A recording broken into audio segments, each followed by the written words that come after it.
Bonjour, c'est un nouveau numéro d'une histoire, une question. Je suis Laurent Kivogne et mon métier c'est de favoriser l'émergence. Je voudrais vous raconter aujourd'hui une histoire vraie qui m'a été rapportée par mon ami et comédien Hervé Dubourjal et qu'il a lu là, dans la biographie de Dennis Hopper et qui avait joué avec James Dean sur Giant, le film, l'ultime film, le troisième et dernier film de James Dean, après lequel il allait se tuer en voiture quelques jours après la fin du tournage.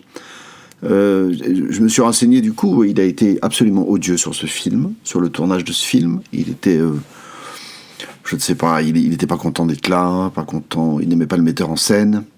Le texte que j'ai lu dit qu'il n'a pas souri une seule fois pendant tout le tournage. Il n'arrêtait pas de faire la gueule, quoi, clairement. Et ça brosse un portrait assez peu sympathique de celui qui était alors la star montante.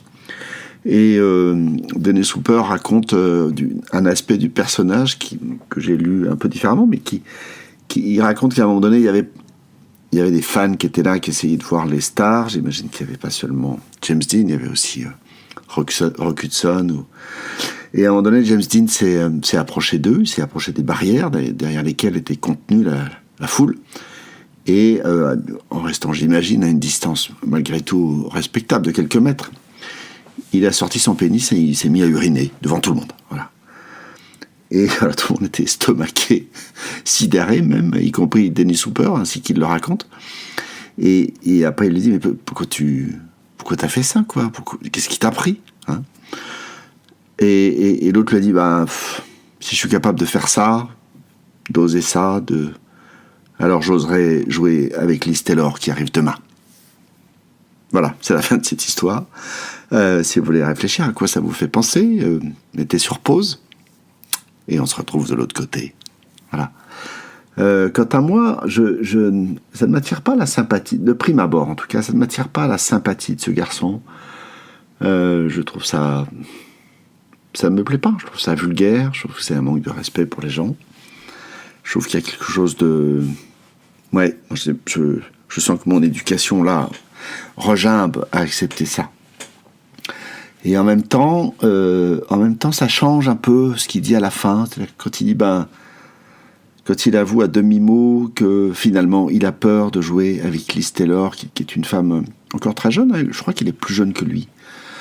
Elle a 23 ans à ce moment-là, lui, il en a 24. Mais c'est une immense star, déjà. Et donc de dire qu'il a peur, ça rend la chose plus accessible. Voilà. Et peut-être que c'est ça, moi, la question que je me pose. J'ai aussi des peurs, aussi des choses que j'aimerais oser, je le fais pas, ou des situations où j'aimerais me comporter de façon plus vaillante que je ne le fais. Et je sais que dans le passé, j'ai pu m'appuyer sur des dépassements, des transgressions de mes propres règles, et que ça m'a été utile par la suite, justement pour affronter des situations difficiles. Et la question que je me pose, c'est quelles sont les transgressions que je ne fais pas à cause de mon éducation, à laquelle je tiens par ailleurs, il faut bien le dire. Quels sont les verrous secrets, voilà, qu'il y a en moi. Voilà, c'est la fin de ce numéro. Cliquez, partagez. À bientôt.